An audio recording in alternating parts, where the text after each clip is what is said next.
de este importante instrumento. Muchas gracias, senador Gerardo Flores. Y sí, además un agradecimiento, ya que usted y la senadora Luz María Beristain fueron fuertes impulsores de esta reunión. Senadora Marcela Guerra. Gracias, senadora presidenta. Señor secretario, señor Premio Nobel y gran científico mexicano, bueno, pues siempre es un placer y un privilegio tenerlos aquí, y más con estos temas, con este gran tema, donde tuvimos la oportunidad de estar y además ser oradoras en el Senado de Francia, en donde todos los países se vieron inmersos en esa plataforma y en esa discusión, que fue una gran discusión, larga discusión.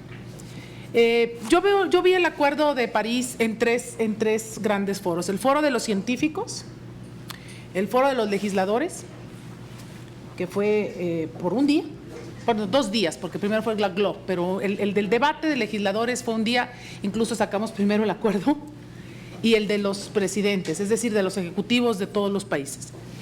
Yo creo que sí fue un éxito, a diferencia de los 23 años que ya se venía discutiendo en la ONU y en otro tipo de organizaciones internacionales, y el Acuerdo de París sí efectivamente ahí es un parteaguas en la historia. Yo nada más quisiera que me dijera, ¿por qué exactamente, le pregunto a usted, secretario, por qué consideran que es vinculante? Porque antes no eran vinculantes los acuerdos que se había tomado en París, antes de París. Y la segunda, ¿cuál es el desafío exacto, concreto de México? ¿Y qué recomendaciones nos daría usted, secretario, y por supuesto nuestro premio Nobel, señor científico, don Mario, que nos diga qué recomendaciones legislativas para poder cumplir más rápidamente, poner la muestra, no solo en el hemisferio, sino que México lleve la voz cantante como lo ha tenido con grandes iniciativas, especialmente, y lo quiero decir no solo en este gobierno, sino en anteriores gobiernos. Y la última sería nada más el desafío que debería de contener. Le voy a decir algo que a mí me llamó la atención en el debate de los legisladores. Una de las, obviamente, de las grandes ponentes fue la señora Sigolène Royal, la ministra de Medio Ambiente francesa, y hizo un postulado que yo no estoy de acuerdo. Ella, en una de las tantas, vamos a decir, postulados que emitió, uno dice que las mujeres del hemisferio sur, en la mayoría, talan los bosques para quemar leña, y que eso es muy grave para el cambio climático y para el medio ambiente. Entonces yo creo que para el daño del medio ambiente real no es que las mujeres quemen la leña, porque eso fue un debate que fue de 2 horas a favor y en contra, sino creo que tiene que ver con los combustibles fósiles, que tiene que ver con el uso excesivo del plástico, que tiene que ver con la tala de los bosques, pero para otros propósitos que son completamente ajenos a que las mujeres se hagan su comidita. Sí, su comida o brindar calor a su hogar. Entonces, a mí me parece que yo quisiera que nos diga qué exactamente quiere que hagamos o qué debemos de hacer, una hoja de ruta. A mí me gustaría que después de esta ratificación podamos en las comisiones correspondientes, incluso la de Medio Ambiente, toda vez aquí corresponde, somos la de Relaciones Exteriores, pero la de Medio Ambiente, la de Cambio Climático, que no emite dictamen, pero sí tiene opinión, hacer una hoja de ruta para cumplir fehacientemente con los compromisos, punto número 1. Y punto número 2, para poder poner ejemplo en el hemisferio, porque no podemos caer lo que ha pasado en simulación permanente. Hasta ahí mi intervención. Muchas gracias, presidenta. Gracias, senador. ¿Algún otro senador o senadora desea hacer uso de la palabra? No sé si yo tendría nada más una pregunta adicional, y es que aquí aprobamos cualquier cantidad de tratados, acuerdos, convenios, etcétera, y rara vez vemos cómo va a ser su aplicación ya en la cancha nacional. Concretamente, ¿cómo es que se coordinará la Secretaría con las distintas secretarías, con los gobiernos estatales, municipales, etcétera, para que efectivamente primero existan los presupuestos y segundo, pues si no hay una coordinación de todas las instancias y de todos los órdenes de gobierno, difícilmente se podrán alcanzar estos objetivos? ¿Hay alguna hoja de ruta? ¿Cómo es que planean llevarlo a cabo? Señor secretario, tiene usted el uso de la palabra. Bueno, primero que nada, gracias a todos los senadores por sus interesantes participaciones. contestando a la senadora Hernández de cómo sumar a los estados, bueno, precisamente la Ley General de Cambio Climático obliga a los estados, a cada uno de los estados, a que ellos puedan sacar su legislación local y por ende poder tener un plan de acción a nivel local. Pero como si ustedes recordarán, nosotros dijimos que cada 5 años como país tendremos que presentar nuevos objetivos. Los objetivos que presentamos en el Acuerdo de París son meramente esfuerzos nacionales. La única manera en la que podamos llegar a presentar nuevos objetivos que sean más ambiciosos serán ya con las aportaciones de los estados. Hace apenas unas semanas en Guadalajara hubo un foro internacional en donde vinieron autoridades subnacionales, donde ya se están poniendo de acuerdo diferentes autoridades estatales y municipales de todas partes del mundo en cómo van a poder sumar esfuerzos, dónde están las grandes áreas de oportunidad para que ellos puedan contribuir e, insisto, sumar a estos objetivos que tendremos que presentar todos los países en los siguientes 5 años. Cuando usted decía que qué cambios normativos hacían falta, yo creo que hoy México tiene sin duda el marco normativo más robusto, más actual, más moderno y más apegado a la realidad. Creo que lo único que podría mejorar, y esto es solamente a medida que tengamos cada vez más proyectos de energías renovables ya instalados y ya funcionando en México, será cómo podemos desincentivar aún más el uso de carbono y poder forzar un poco más esa adopción a energías renovables, pero creo que vamos en el camino correcto y creo que el esfuerzo que ha hecho el Poder Legislativo es verdaderamente notable, no solamente al interior de nuestro país, sino ha sido también de reconocimiento mundial.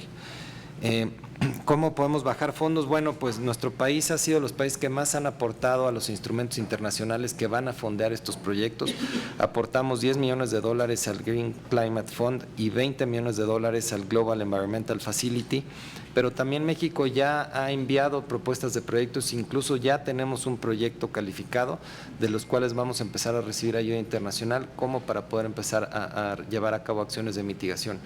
Afortunadamente en nuestro país tenemos gente muy capacitada y conocemos muy bien el tema y gente experta, por lo cual hemos sometido proyectos que han sido bien evaluados y que estamos seguros que vamos a poder contar con este apoyo internacional. Al senador Flores, yo le agradezco en lo personal sus comentarios, pero déjenme decirles que yo tuve la oportunidad de poder ser responsable de una delegación mexicana sumamente ejemplar.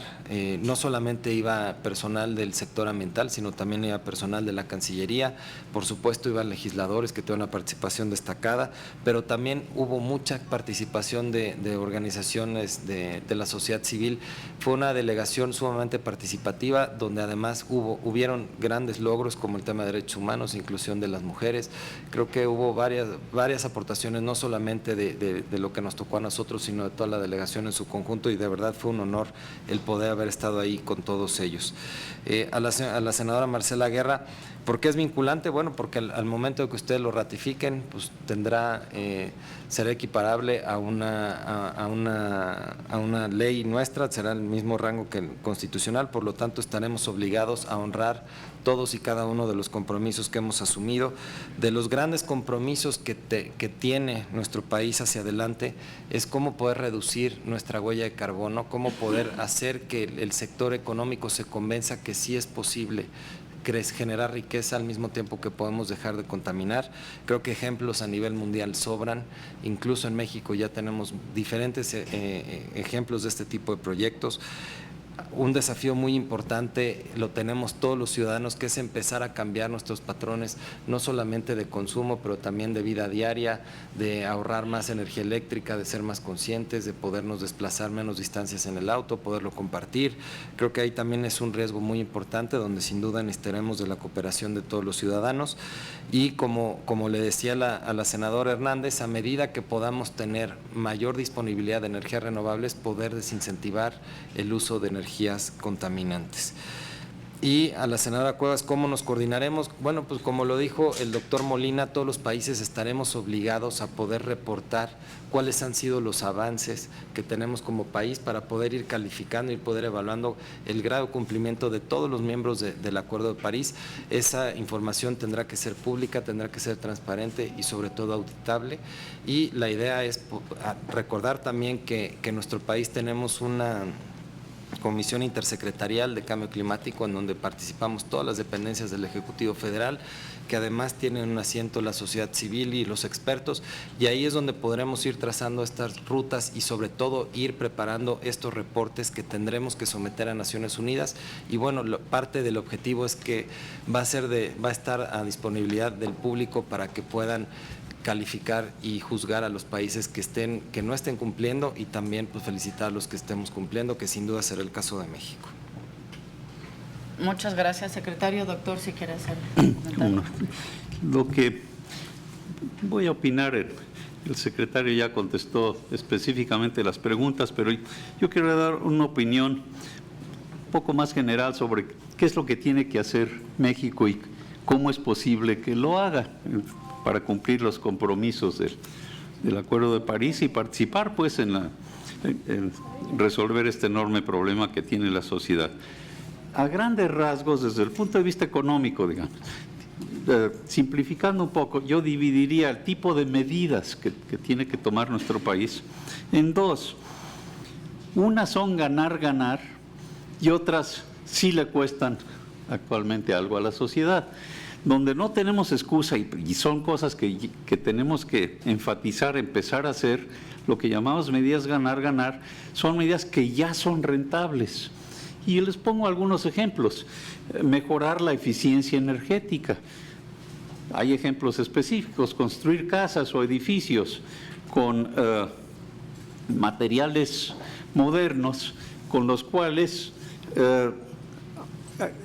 casi al mismo costo o a un costo marginalmente mayor, están mucho mejor aisladas. Entonces, aunque haya un costo mayor, en menos de un par de años se recupera la inversión, y entonces a la sociedad le acaba costando menos mantener ese tipo de construcciones con aire acondicionado, etcétera, etcétera. Es un ejemplo sencillísimo, pero esto no sucede de manera espontánea. ¿Por qué? Porque pues, los constructores lo tratan de hacer lo más barato posible, etcétera, etcétera. Entonces ahí es donde sí se necesita participación del gobierno para tener ciertas normas. Otro ejemplo, resulta que las energías renovables, pues ha sido espectacular el cambio en el precio, sus precios, los costos que han tenido. Uno de los cambios más espectaculares son las celdas fotovoltaicas, por ejemplo. Y otro ejemplo, pues es la energía eólica. Y en México tenemos algunas regiones donde sopla el viento con tal regularidad y con tal intensidad que ya le conviene a la industria usar ese tipo de energía. Entonces, ese tipo de medidas pues no es un sacrificio, no estamos hablando de sacrificio, estamos hablando de inversiones inteligentes, algo que le conviene al país, pero lo que sí hay que hacer es asegurarse de que no haya barreras artificiales, burocráticas, o de que haya la población local se oponga por alguna razón, etcétera. Entonces, sí es importante promover el tipo de incentivos que se necesitan. Y con energía solar lo mismo. México, en el norte de México, es una de las 4 o 5 zonas del planeta donde es más favorable usar energía solar, mucho más favorable que en Alemania, que es donde usan mucho más que lo que usamos nosotros, por ejemplo. Pero ahí sí está hasta cierto punto subsidiada. Entonces, parte de eso es que esté bien integrada a la red. Entonces, de nuevo, aquí las barreras tienen que ver con trabajar con la Comisión Federal de Electricidad, etcétera, etcétera. Pero estoy hablando ya de medidas que no son costosas. Sí hay algunos cambios, porque los combustibles fósiles, bueno, con la baja del precio del petróleo lo vimos de manera más espectacular, pues no les quedó otra más que tener que competir todavía más favorablemente con sus precios. Pero a pesar de eso, hay cierto tipo de medidas que puede tomar nuestro país a muy bajo costo, por lo menos para estar preparado para usar las nuevas tecnologías, que tengamos una población educada, etcétera, etcétera. Entonces, además de las medidas que claramente ya son rentables, hay otras que nos cuestan muy poco, pero que nos preparan para estos cambios enormes que vienen. Quiero citar un par de ejemplos más porque son muy importantes. El uso, por ejemplo, de vehículos eléctricos.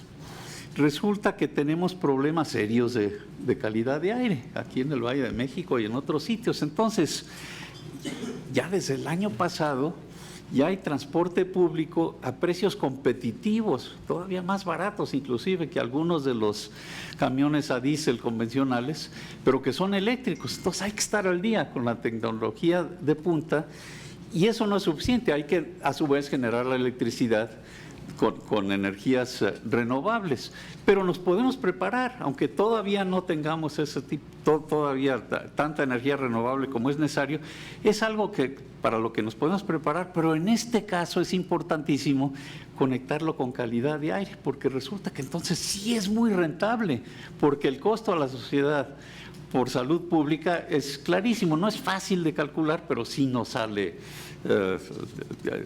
evidentemente salimos ganando. Por cierto, eso es lo que movió a China a que participar de una manera tan activa en estas negociaciones de cambio climático. Fue su calidad de aire en ciudades como Beijing, etcétera, donde el cielo es gris, los niños no saben que el cielo es azul ahí porque pues nunca aparece de ese color, ¿no? Entonces, lo que tenemos que hacer es no solamente ver cambio climático como una cosa aislada, sino en conjunto con otros aspectos del funcionamiento de la sociedad que nos ofrecen una mejor calidad de vida.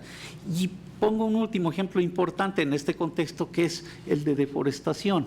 Claramente combustibles fósiles, lo que es evidente, porque pues, eso emite dióxido de carbono, sobre todo, que es el gas más importante que ocasiona el cambio climático. Sabemos que hay otros de vida corta, muy importantes porque lo que se puede hacer con dióxido de carbono nos vamos a tardar algo. Entonces hay que hacer cosas con metano y con carbono negro, eso es otro tema, pero por fortuna México también se está comprometiendo a hacerlo. Pero con el problema en general de cambio climático, combustibles fósiles pues es la parte principal, pero también la deforestación. Pero aquí hay que reconocer, el problema científicamente es un poco más complicado, no todos los bosques ayudan al cambio climático, etc. Pero es importantísimo para preservar la biodiversidad. No cabe duda que para la protección del planeta también tenemos que proteger a los bosques. Y eso, por ejemplo, en Brasil pues se ha comprobado, por eso hay dinero internacional, el Red Plus, que les ayuda a que no, con inversiones extranjeras para que no estén acabando con el Amazonas. Bueno, pues tenemos ejemplos de ese tipo que tenemos que aprovechar en México. Y tenemos el ejemplo de la leña, por ejemplo, del uso de leña, que es muy interesante. Resulta que uno de los problemas graves asociados con el uso de la leña es calidad de aire interior. Entonces, esas estufas obsoletas, pues eso tiene un impacto enorme en el crecimiento de los niños, eso está muy comprobado. Entonces, ¿por qué no aprovechar y mejorar las dos cosas al mismo tiempo? Pero hay que dar soluciones atinadas, soluciones en las que ayude uno a la población, etcétera, etcétera, y en la que todos podemos salir ganando. No es trivial, porque por ejemplo México tuvo un programa en que se regalaron estufas, pero si no se hace el trabajo social muy claro, pues las estufas acaban utilizándose como muebles, porque la gente quiere seguir cocinando pues como está acostumbrada a hacerlo. Entonces, si es posible hacer esto, hay un programa enorme en la India, por ejemplo, yo tengo muchos amigos que trabajan en eso. Entonces, es el tipo de cosas que tenemos que mejorar en México, hacer este tipo de cosas, pero hacerlas bien, insisto, tomar en cuenta el problema del cambio climático en el contexto del desarrollo económico del país y de mejorar la calidad de vida y considerar otros aspectos sociales. Pero sí, el gobierno juega un papel importantísimo, pues ofreciendo los incentivos necesarios. Y nada más termino con un punto adicional, que es este. México ya tiene un precio, ya tiene un mecanismo para que haya un precio a las emisiones. Pero esto no lo podemos exagerar. El precio es pues realmente nominal, porque en México no le podemos poner un precio muy significativo a las emisiones, porque entonces perderíamos competitividad internacional si otros países no le ponen ese precio. Lo que está muy claro, de acuerdo con los economistas expertos en esto, es que el próximo paso de negociación internacional, que sería el más inteligente, es que se le pusiera un precio, pero a nivel internacional. Y esto hay un precedente, así fue como se resolvió lo del problema de la capa de ozono. Todos los países se pusieron de acuerdo en dejar de producir ciertos compuestos industriales. Y sí, y está funcionando estupendamente. De que se puede, se puede. Así es que si hubiera un precio a las emisiones, esa sería la manera con mucho más efectiva desde el punto de vista económico y práctico para reducir emisiones que vienen de combustibles fósiles. Pero eso no lo podemos hacer solos. Ahí lo que tenemos que hacer es seguir contribuyendo, esperar que en Estados Unidos, que era la barrera, un precio a las emisiones no hubiera pasado, no se hubiera podido ratificar en Estados Unidos, por eso no fue parte del Acuerdo de París. Pero es la expectativa para que como cada 5 años se continúe revisando esto. Y entonces, ¿por qué lo menciono? Porque en México tenemos que estar preparados para esa posibilidad, que es muy probable, porque eso es lo que realmente va a resolver el problema de combustibles fósiles. Y entonces no podemos esperar que nos llegue de sorpresa, que de repente tengamos que pagar, porque nos conviene, porque somos un país vulnerable, un precio al que no habíamos considerado. Entonces, parte de los planes del país, de las empresas, del gobierno, etcétera, tiene que tomar en cuenta esta gran posibilidad de que en un futuro no muy lejano ya va a haber un precio y consecuentemente un precio a las emisiones, pues nos conviene meterle todavía más fuerza a las energías renovables, la eólica, la solar y hidroeléctrica, geotérmica, etcétera. Todo eso lo estamos haciendo, pero tenemos que asegurarnos de que se haga con mucho cuidado, sin desperdiciar recursos, porque a la larga nos conviene, ¿no? Muchas gracias, doctor Molina. Bueno, habiendo agotado esta parte de nuestro orden del día, quisiéramos invitarles a que por favor pudieran acompañarnos en este proceso de votación. Quisiera solicitar a mis compañeros y compañeras si es de dispensarse la lectura al proyecto de dictamen una vez que fue ya distribuido en todas sus oficinas desde hace unos días. Le solicito a Marcela Guerra si puede someter a votación. Si sometemos a votación el proyecto de dictamen, empezamos de izquierda a derecha, señor senador. Este es económico. Perdón, en lo económico.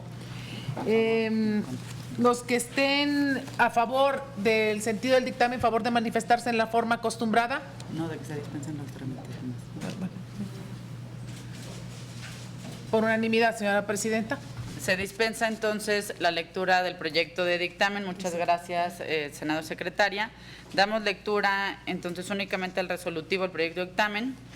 Primero, la Cámara de Senadores del Honorable Congreso de la Unión, en ejercicio de la facultad que le concede el artículo 76, fracción primera de la Constitución Política de los Estados Unidos Mexicanos, aprueba el Acuerdo de París, adoptado en la ciudad de París, Francia, el 12 de diciembre de 2015. ¿Algún senador o senadora desea hacer uso de la palabra? Al no ser así, le solicito, senadora Marcela Guerra, si puede someter a votación nominal nuestro proyecto de dictamen.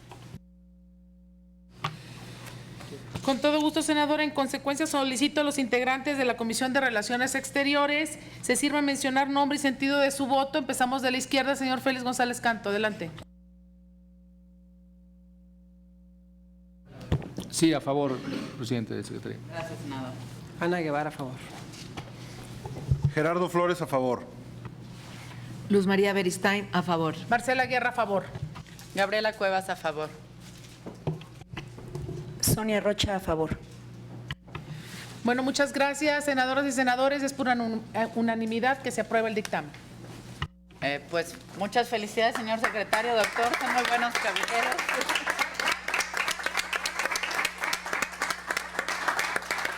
Le pedimos, por favor, a la Secretaría Técnica recabe de inmediato las firmas para que puedan turnarse ahora mismo a la Comisión de Relaciones Exteriores, organismos internacionales, para su proceso legislativo. Muchas gracias. No teniendo más asuntos a tratar en esta reunión, se levanta la sesión y nos vemos mañana, compañeras y compañeros, a las 10:30 de la mañana en este mismo salón, por favor. Gracias. Muchas gracias, secretario, muchas gracias, doctor, y muchas gracias a todo su equipo.